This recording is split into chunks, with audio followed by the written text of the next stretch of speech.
Hi guys, welcome back to my last vlog of Marwar series. तो आज दिन की शुरुआत हुई सुबह सुबह रिंकू से, और रिंकू सुबह सुबह मुझे तंग कर रही थी, तो मुझे लगा इसको भूख लगी होगी, तो मैंने सबसे पहले इसको बिस्किट खिलाया। उसके बाद मैं चली गई थी नहाने, और नहा धो के फ्रेश होकर हमने सबसे पहले की भगवान जी की जोत, क्योंकि आज मुझे और मम्मी को निकलना था बैंगलोर के लिए, और भैया भी जा रहे थे। तो ये सब करने के बाद हम निकल गए थे अपने कुल देवता के मंदिर। और कुल देवता के मंदिर जाते जाते बीच में हमने बुआ को पिक किया, क्योंकि बुआ को भी हमारे साथ आना था। उसके बाद हमने यहाँ के दर्शन किए, क्योंकि आज श्रावण का पहला दिन था, तो हमने सोचा क्यों ना दिन की शुरुआत इनके साथ की जाए।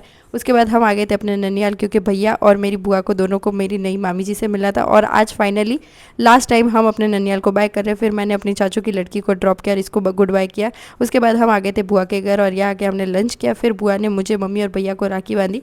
फिर बुआ ने बोला कि क्यों ना तू भी अरविंद को राखी बांध दे, क्योंकि यहाँ से भैया सीधा चले जाएंगे अहमदाबाद, और मैं भैया को राखी बड़े भारी मन से बांध रही थी, क्योंकि ऐसा फर्स्ट टाइम होगा कि रक्षाबंधन पर भैया मेरे पास नहीं होंगे। तो मैंने इनको राखी बांधी, और फिर हम चले गए थे अपने गाँव।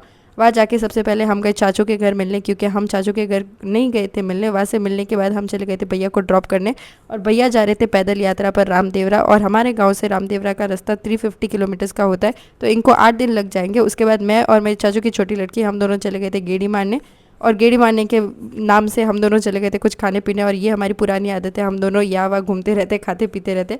उसके बाद हमने थोड़ी सी सब्जी ली, और सब्जी लेने के बाद निकल गए थे सीधा घर के लिए, और मैं मस्त अपना पैसेंजर प्रिंसेस का ट्रीटमेंट ले रही थी, और सारे व्यूज़ को एंजॉय कर रही थी, और राजस्थान को अच्छे से गुड बाय बोल रही थी, क्योंकि पता नहीं नेक्स्ट टाइम हम कब आएंगे। तब तक घर आए, तो घर आके देखा मम्मी ऑलरेडी थेपले बना रही थी, क्योंकि हमें ट्रेन से जाना था, तो हम कुछ ना कुछ साथ खाने का लेके ही जाते। जब तक मम्मी ने थेपले बनाए, मैंने पूरे घर को मस्त पैक कर दिया। और ये होता है जब हम एक गांव से एक सिटी तक मूव करते हैं, तो सारी चीज़ों को पैक करना पड़ता है या वहाँ मूव करना पड़ता है। और ये सब पैक करने के बाद मैं चली गई थी पैकिंग करने। और आज के लिए इतने वीडियो अच्छी लगी तो please like and follow. Thank you.